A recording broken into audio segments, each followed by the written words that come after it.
Good morning बच्चों, एनआरपीएस की online classes में आपका स्वागत है। प्यारे बच्चों, हम कक्षा 10th की ऑनलाइन क्लासेस शुरू कर चुके हैं, जिसमें हम अब तक कुल 4 चैप्टर पूरे कर चुके हैं।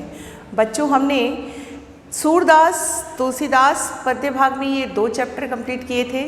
ये दोनों ही भक्तिकालीन कवि थे। और वहीं गद्य भाग में हमने भारतेंदु हरिश्चंद्र द्वारा रचित एक अद्भुत अपूर्व स्वप्न और मुंशी प्रेमचंद द्वारा रचित ईदगाह कहानी पूरी कर ली थी। बच्चों, उम्मीद करती हूँ कि आपने घर बैठकर ये चारों लेसन बहुत अच्छे से पढ़े होंगे। साथ ही आपने इनके सभी प्रश्नोत्तर गृह कार्य में कर लिए होंगे।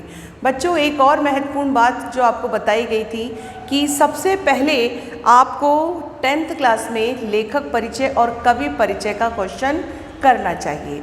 और आपको जैसे ही लेक्चर 1 होता है तो आपको पहला क्वेश्चन भी लेखक परिचय या कवि परिचय का ही दिया गया है। तो इसलिए ध्यान रखना है कि आपको शुरू करते ही सबसे पहले जो अटेंड करना है वो लेखक परिचय और कवि परिचय लिखना है, क्योंकि आपकी बोर्ड क्लास में जो 6 नंबर का प्रश्न आता है वो यही है, या तो उसमें लेखक परिचय होता है या फिर कवि परिचय होता है। इसलिए बच्चों, इसको बहुत हल्के में नहीं रखना है। आपको ये ध्यान रखना है कि हमें ये याद भी करने हैं। और अभी आपके पास भरपूर समय है, आप अपने समय का पूरा सदुपयोग करें और इस तरह से घर बैठकर अध्ययन करते रहें। बच्चों, आज हम हमारा तीसरा चैप्टर जो पद्य भाग का है, सेनापति, शुरू करने जा रहे हैं। आज हमारा फर्स्ट लेक्चर है सेनापति का और आज से ही हम इसे शुरू करने जा रहे हैं। तो बच्चों, मैं बहुत संक्षिप्त में पहले हम इसका परिचय पढ़ लेते हैं, उसके बाद में इसको बहुत अच्छे से जैसे बोर्ड पर आपको कराया जाए ठीक वैसे ही आपको कॉपी में लिखना है, क्योंकि इसको हमें बोर्ड के 6 नंबर के क्वेश्चन के हिसाब से तैयार करना है। तो बहुत ध्यान से पहले पढ़ लीजिए, उसके बाद में जैसा आपको बोर्ड पर कराया जाए वैसा का वैसा ही आप कॉपी में भी लिख लें। सेनापति का जन्म दीक्षित गोत्रीय ब्राह्मण परिवार में विक्रम संवत 1616 में हुआ था। बच्चों, ईसवी संवत अलग होता है और विक्रम संवत अलग होता है। उनके पिता का नाम गंगाधर और पितामह का नाम परशुराम दीक्षित था। अब ये बात इसमें बताई गई है कि उनके पिता का नाम गंगाधर था और पितामह यानी दादा का नाम परशुराम दीक्षित था। अर्थात ये दीक्षित गोत्रीय ब्राह्मण परिवार के थे। उनके विद्या गुरु हीरामणि दीक्षित थे। वे बहुत ही आत्मविश्वासी थे। अपना परिचय देते हुए एक स्थान पर उन्होंने कहा है कि सेनापति सोई सीतापति के प्रसाद जाकी, सब कवि कान दे सुनत कविताई है। अर्थात सेनापति वही है जो सीतापति अर्थात राम की कृपा, प्रसाद का मतलब होता है बच्चों कृपा, जिस सीतापति की कृपा जिस पर है, अर्थात सेनापति वही कवि है जिस पर सीता के पति अर्थात राम की कृपा है। सब कवि कान दे, अरे सभी कवियों कान देकर सुनो, सुनत कविताई है। उसकी कविता राम के आशीर्वाद के परिणाम स्वरूप ही लिखी गई है। तो ये उन्होंने बात बड़े आत्मविश्वास के साथ सेनापति के संदर्भ में कही। ये रीतिकाल के महान एवं भाव प्रवण कवि माने जाते हैं। कुछ लोगों का कथन है कि सेनापति इनका उपनाम या उपाधि है, किंतु इनका मूल नाम किसी को भी ज्ञात नहीं है।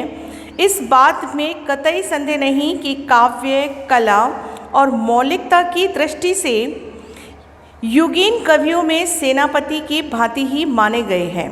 सेनापति राम भक्त कवि थे। श्लेष अलंकार के प्रयोग में वे सिद्धहस्त थे। उन्होंने किसी कवि का अनुसरण नहीं किया। वे रीतिबद्ध कवियों की श्रेणी में आते हैं। इनकी 2 रचनाएं प्रसिद्ध हैं, काव्य कल्पद्रुम और कवित्त रत्नाकर।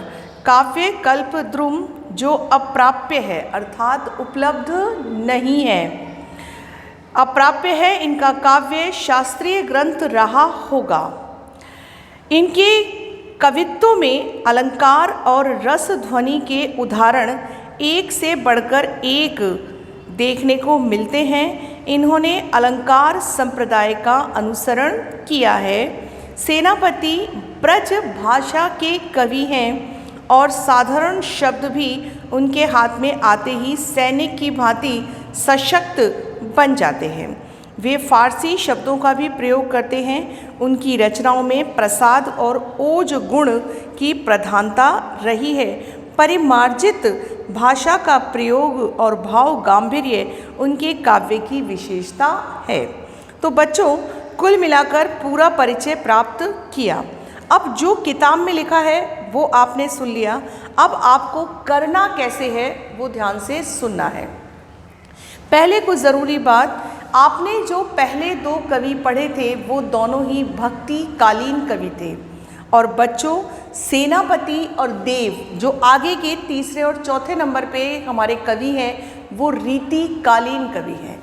अब बच्चों, रीतिकालीन कवि का क्या मतलब होता है, पहले ये समझ लीजिए कि रीति का मतलब है नियम से, काल यानी काल के अनुसार, अर्थात किसी के नियम से चलने वाले को रीतिकालीन कवि कहते हैं। बच्चों, वास्तव में ये रीतिकालीन कवि कौन होते थे? जो किसी राजा के आश्रय में रहकर उसकी प्रशंसा करते हुए अपनी कविताओं की रचना किया करते थे। अर्थात जो किसी राजा का आश्रय पा लेते थे, उनके दरबार में रहते थे, उनकी प्रशंसा से संबंधित जो रचनाएं लिखकर अपनी काव्य को आगे बढ़ाते थे, उन्हें रीतिकालीन कवि कहते थे। इनमें दो तरह के कवि होते थे जो रीतिबद्ध होते थे।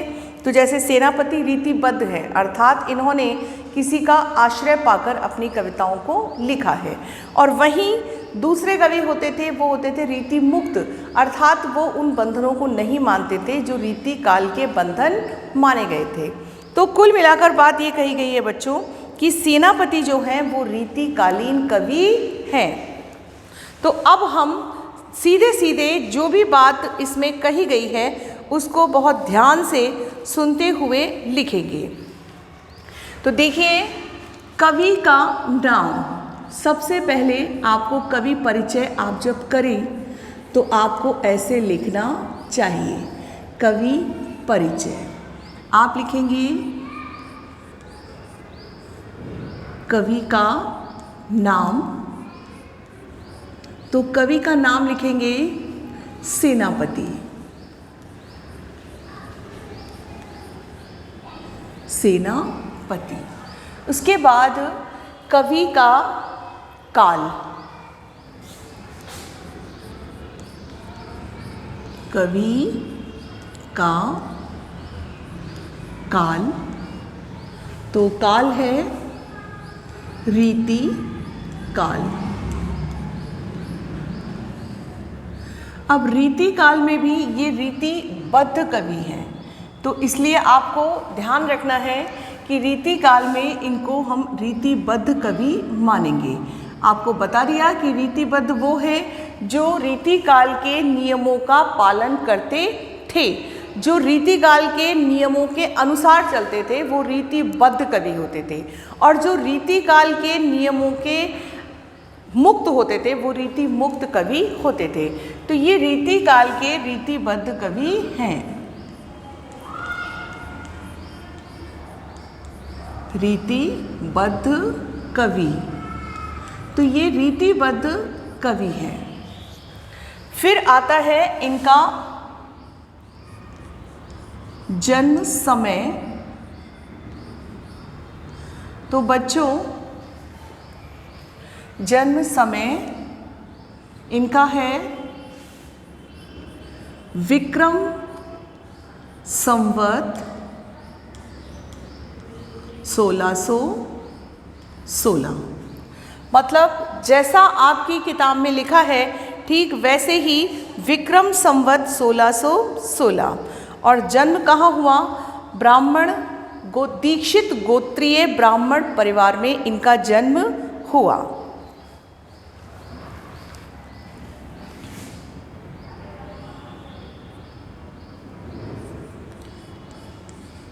सामान्य परिचय,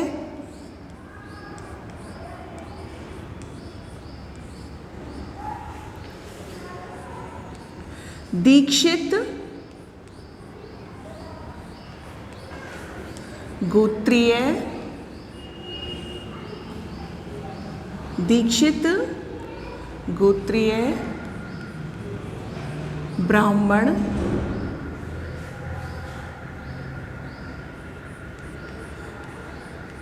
परिवार में जन्मे। दीक्षित, गोत्रीय, ब्राह्मण परिवार में जन्मे,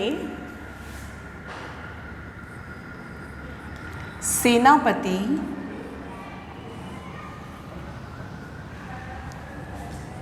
के पिता गंगाधर और पिता का नाम गंगाधर और पितामह का नाम परशुराम दीक्षित।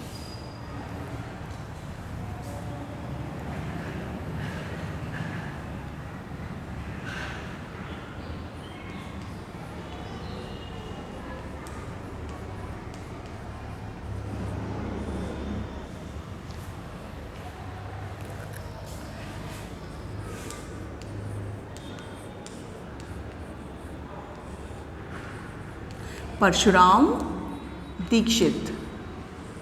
अब बच्चों, आपको इसे एक पेज में बाकायदा टू दी पॉइंट लिखते हुए पूरा करना है। तो दीक्षित गोत्रीय ब्राह्मण परिवार में जन्मे सेनापति के पिता गंगाधर एवं पितामह परशुराम दीक्षित तथा विद्या गुरु हीरामणि दीक्षित थे। अब इसमें देखो माता का नाम नहीं है तो हमें माता का नाम लिखना भी नहीं है। गुरु का नाम आप अलग से लिख सकते हैं। परशुराम दीक्षित थे। अन्य जानकारी उपलब्ध नहीं। अन्य जानकारी उपलब्ध नहीं। बच्चों, ऐसे बहुत से कवि हैं जिनकी पूरी रचनाएं हमारे पास नहीं हैं। अब आपने चैप्टर में भी इसमें परिचय में इसीलिए हमने पहले पढ़ा है जिससे कि आपको ध्यान रहे कि इनकी केवल 2 रचनाएं हैं, काव्य कल्पद्रुम और कवित्त रत्नाकर। अब काव्य कल्पद्रुम जो है वो अप्राप्य है, अर्थात वो हमें प्राप्त ही नहीं हुई है।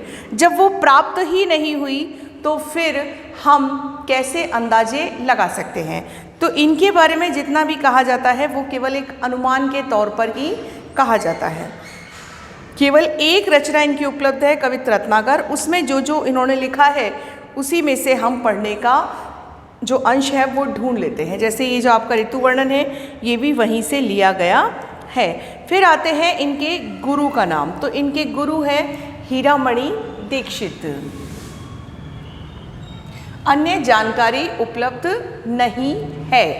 तो आपको ये पूरा इसमें लिखकर छोड़ देना है क्योंकि बाकी की जानकारी हमें नहीं दी गई है, तो हमें नहीं लिखना है। फिर है गुरु का नाम। तो देखिए, गुरु का नाम जो है वो है हीरामणि दीक्षित।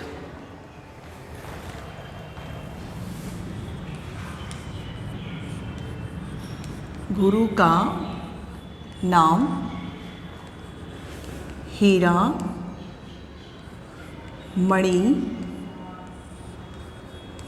दीक्षित। अब बच्चों, आप इतना ही लिखें क्योंकि ये पूरा एक पेज कंप्लीट होना चाहिए। बहुत ज़्यादा पेज भरा हुआ होता है तो बोर्ड में एग्जामिनर भी बहुत ध्यान से देखता नहीं है। बहुत टू दी पॉइंट इम्पॉर्टेंट बातें जो आपको किताब में बताई गई हैं वो लिखनी चाहिए और उससे अनावश्यक ज़्यादा कॉपी में नहीं लिखना चाहिए क्योंकि अनावश्यक लिखने से वो ना तो पढ़ने में आता है और ना ही आपका प्रभाव छोड़ता है। अब समय कॉपियां भरने का नहीं बल्कि स्पष्ट और सीमा का ध्यान रखते हुए शब्द सीमा में उत्तर देना चाहिए। अब देखिए बच्चों, रीतिकाल के महान कवि हैं ये सब बातें हमने लिख ली। सामान्य तौर पर लोगों का कथन है कि सेनापति इनका उपनाम या उपाधि है, इनका मूल नाम किसी को ज्ञात नहीं है, इससे हमें कोई भी सरोकार नहीं है। ये राम भक्त कवि थे। अब सेनापति जो हैं ये राम भक्त कवि हैं। अन्य जानकारी उपलब्ध नहीं है। इनकी भक्ति जो है वो कैसी है?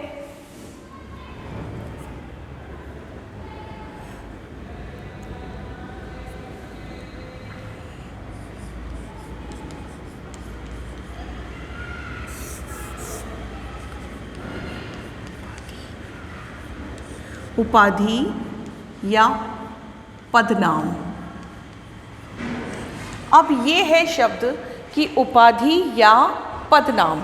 तो उपाधि है बच्चों ये जो ये सेनापति नाम जो दिया गया है ये इनकी उपाधि या इनका पदनाम ही है, क्योंकि ये किसी भी प्रकार से सेनापति इनकी उपाधि कही जाती है। सेनापति इनकी उपाधि कही जाती है। इनका मूल नाम ज्ञात नहीं है। इनका मूल नाम ज्ञात नहीं है। कोई भी मूल नाम नहीं जानता बच्चों, क्योंकि हम कृतियों से ही अंदाज़ा लगाते हैं। जैसे इतिहास में जो कुछ लिखा जाए तो वो लिखा हुआ है उसे ही तो हम पढ़ेंगे। ठीक उसी प्रकार यदि किसी की कृति ही उपलब्ध नहीं है तो उसका परिचय इकट्ठा करना बहुत ही कठिन कार्य हो जाता है। अब इनकी कृतियां हैं नहीं, इसलिए पूर्ण परिचय भी प्राप्त नहीं है। तो सेनापति इनकी उपाधि कही जाती है, इनका मूल नाम ज्ञात नहीं है।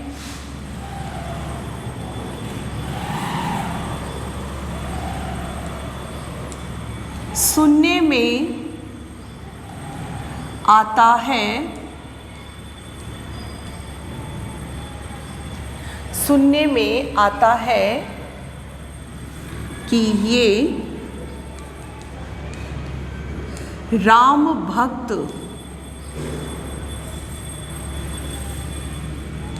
कवि थे। मतलब इन्होंने राम की भक्ति की थी, ऐसा सुनने में आता है। बाकी उपलब्ध कुछ भी नहीं है। यदि काव्य कला की दृष्टि से देखी जाए तो उस युग के कवियों में वे सेनापति के भांति ही थे। इसमें संदेह नहीं कि काव्य कला और मौलिकता की दृष्टि से ये अन्य कवियों की भांति ही थे, ये राम भक्त थे। अब मुख्य रूप से रीतिबद्ध कवियों की श्रेणी में ही ये माने जाते हैं। अलंकार संप्रदाय का इन्होंने मुख्य रूप से आचरण किया। अब ये जो बातें हैं ये आपको मुख्य रूप से लिखनी है। अब बात करते हैं इनकी कृतियाँ। तो इनकी कृतियाँ कितनी हैं? काव्य, कल्प, द्रुम। काव्य, कल्प, द्रुम। और दूसरी रचना है, ये तो हुई हमारी पहली रचना, और दूसरी रचना है कवित्त रत्नाकर। अब ये दोनों रचनाओं के अलावा इनके अलावा कोई जानकारी उपलब्ध नहीं है। मतलब दो रचनाएं हैं, काव्य कल्पद्रुम और कवित्त रत्नाकर। इनके अलावा और जानकारी उपलब्ध नहीं है। मतलब इनके अलावा कोई भी जानकारी उपलब्ध नहीं है। इनके अलावा और जानकारी उपलब्ध नहीं है।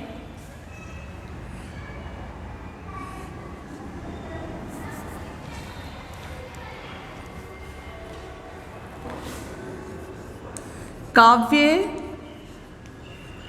कल्प द्रुम, काव्य कल्प द्रुम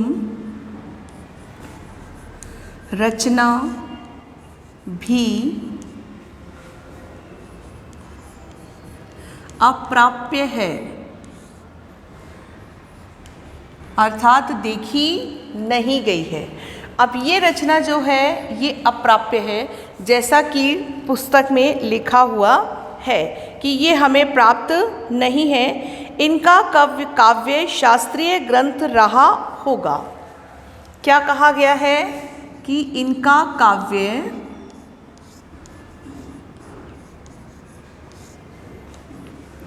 शास्त्रीय ग्रंथ रहा होगा।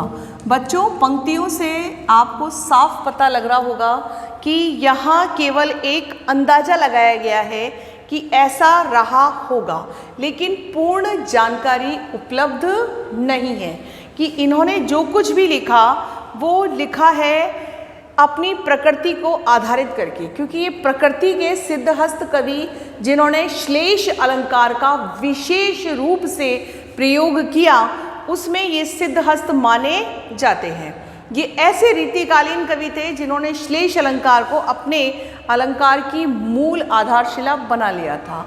वैसे अलंकार संप्रदाय में ये बहुत सिद्धहस्त हैं। इन्होंने अनुप्रास, उपमा, रूपक और उत्प्रेक्षा सभी अलंकारों का प्रयोग किया है, लेकिन विशेष रूप से इनकी रचना में जो कवित्त रत्नाकर हमें प्राप्त है, क्योंकि काव्य कल्पद्रुम तो उपलब्ध ही नहीं है, तो जो प्राप्त है उस रचना में इन्होंने विशेष रूप से जिस अलंकार का प्रयोग किया है वह श्लेष अलंकार है।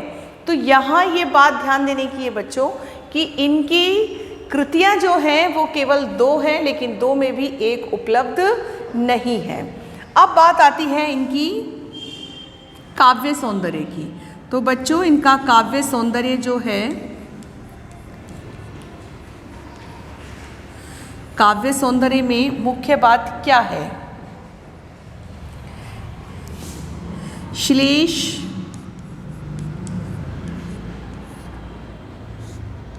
अलंकार, श्लेष अलंकार के सिद्ध हस्त कवि सेनापति हैं। मतलब मुख्य रूप से इन्होंने श्लेष अलंकार के ये सिद्धहस्त कवि हैं, क्योंकि मुख्य रूप से इन्होंने श्लेष अलंकार को अपने काव्य में स्थान दिया है। इनकी भाषा कैसी है? इन्होंने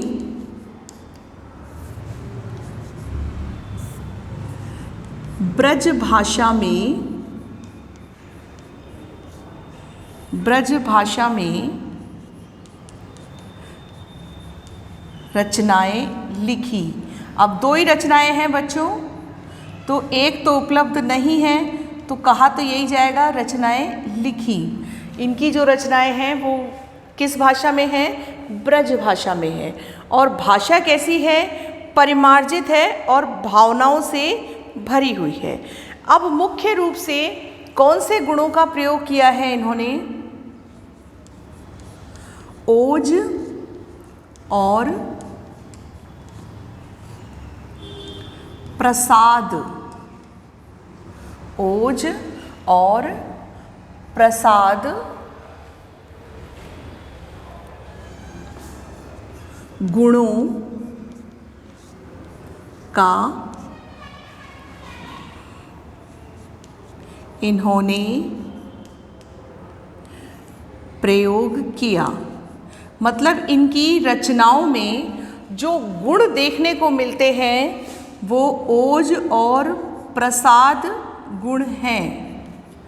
अब देखिए बच्चों कि इनके काव्य सौंदर्य में श्लेष अलंकार के सिद्धहस्त कवि माने जाते हैं। इन्होंने मुख्य रूप से ब्रजभाषा में रचनाएं लिखी हैं। ओज और प्रसाद गुणों का इन्होंने प्रयोग किया है। तो बच्चों ये कुल मिला के पूरी जानकारी उपलब्ध है। यहाँ तक कि इन्होंने इनकी मृत्यु से संबंधित शब्द, मृत्यु से संबंधित जानकारी भी यहाँ उपलब्ध नहीं है। इनकी रचनाओं में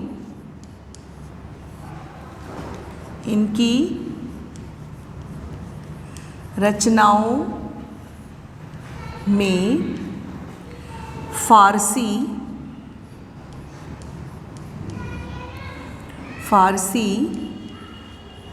शब्द भी दिखते हैं। मतलब इनकी रचनाओं में एक विशेष बात और है कि उनमें फारसी शब्द भी देखने को मिलते हैं। तो बच्चों ये आपका जो कवि परिचय है, इसी तरीके से आपको कवि परिचय कॉपी में लिखना है। तो मुख्य रूप से जो बिंदु दिए गए हैं उनको लिखते हुए तरीका वही है जैसे सूरदास और तुलसीदास में हमने किया था। तो ये बात ध्यान रखनी है। सबसे पहले कवि परिचय, कवि का नाम सेनापति, कवि का काल रीतिकाल, रीतिकाल के साथ वो रीतिबद्ध कवि हैं। इनका जन्म समय विक्रम संवत 1616 ईस्वी। फिर है सामान्य परिचय के रूप में कि ये दीक्षित गोत्रीय ब्राह्मण परिवार में जन्मे सेनापति के पिता गंगाधर एवं पितामह परशुराम दीक्षित थे। अन्य जानकारी उपलब्ध नहीं है। इनके गुरु का नाम हीरामणि शास्त्री। उपाधि पदनाम जो है वो सेनापति इनकी उपाधि कही जाती है। इनका मूल नाम ज्ञात नहीं है, कि इनका जो मूल नाम है वो ज्ञात नहीं है। सुनने में आता है कि ये राम भक्त कवि थे। इनकी कृतियां हैं काव्य कल्पद्रुम, कवित्व रत्नाकर। इनके अलावा और जानकारी उपलब्ध नहीं है। काव्य कल्पद्रुम रचना अप्राप्य रचना है। इनका काव्य शास्त्रीय ग्रंथ रहा होगा। ये केवल अंदाजे हैं। काव्य सौंदर्य में ये विशेष रूप से श्लेष अलंकार का प्रयोग करते हैं, लेकिन ऐसा नहीं है कि और अलंकारों का प्रयोग नहीं किया है। अनुप्रास, उपमा, रूपक और उत्प्रेक्षा का भी प्रयोग किया है, लेकिन सबसे ज़्यादा प्रयोग श्लेष अलंकार का किया गया है। इन्होंने ब्रज भाषा में रचनाएं लिखी थी। ओज और प्रसाद गुणों का इन्होंने प्रयोग किया है। इनकी रचनाओं में फारसी शब्द भी दिखते हैं। अब इनकी मृत्यु का कोई भी यहाँ संवत नहीं दिया गया है और जन्म के बारे में भी लगभग ही माना जाता है। तो बच्चों जैसा हमें जानकारी उपलब्ध है हमें वैसे ही लिखना है। जैसे माता का नाम नहीं है तो नहीं लिखना है, जैसा पुस्तक में दिया गया है वैसा ही आपको लिखना चाहिए, क्योंकि इनकी रचनाओं में भी एक ही रचना उपलब्ध है। तो बच्चों आज हमने केवल सेनापति का जो परिचय प्राप्त किया है, ये बोर्ड में 6 नंबर का इम्पोर्टेंट प्रश्न है, तो आपको ये कॉपी में गृह कार्य के रूप में लिखना है। तो बच्चों आज का गृह कार्य यही है कि सेनापति का जीवन परिचय और साहित्यिक परिचय दीजिए। तो साहित्यिक परिचय में केवल 2 रचनाएं हैं, काव्य कल्पद्रुम और कवित्व रत्नाकर। तो आप वैसा का वैसा ही जैसे बोर्ड पर लिखाया गया है आपने स्पष्ट रूप से देख लिया है, वैसे आपको कॉपी में लिखना है। आगे के लेक्चर में हम अपनी कविता को शुरू करेंगे। धन्यवाद।